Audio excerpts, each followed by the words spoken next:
கரை புரண்டோடும் ஆற்று வெள்ளம், இக்கரையின் 2 பேர் அக்கரைக்கு போக வேண்டும். எப்படி போவது?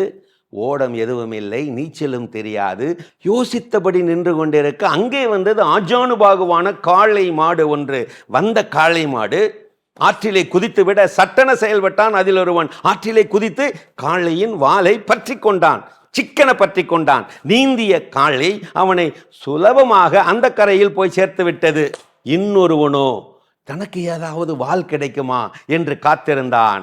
அப்போது அங்கே வந்து நின்றது நாய் ஒன்று, நீண்ட வாளோடு. வந்த நாய் ஆற்றிலே குதித்து விட சட்டென இவனும் செயல்பட்டான். ஆற்றிலே குதித்து நாய் வாலை பிடித்து விட்டான், பற்றி கொண்டு விட்டான். ஒரு மனிதனை ஒரு நாய் வாளால் இழுக்க முடியுமா? ஒரு மனிதனை நாய்வாள் தான் காப்பாற்ற முடியுமா? நீந்தி நீந்தி அது ஒரு பக்கம் இழுக்க, நீந்த தெரியாமல் இவன் ஒரு பக்கம் இழுக்க, பாவம் அந்த நாய் வால் வால் என்று கத்த ஆரம்பிக்க பிடியை விடவில்லை இவன். விளைவு பாவம், அந்த நாயும் மனிதரும் அந்த ஆற்றின் போக்கிலே போய்கொண்டே இருக்கிறார்கள். அது சரி, அதுக்கு 2 பேரும் நீங்கள் பார்த்தீங்களா? எனக்கும் உங்கள் ஊர் ஆற்று பக்கம் போய் பார்க்கத்தான் ஆசை.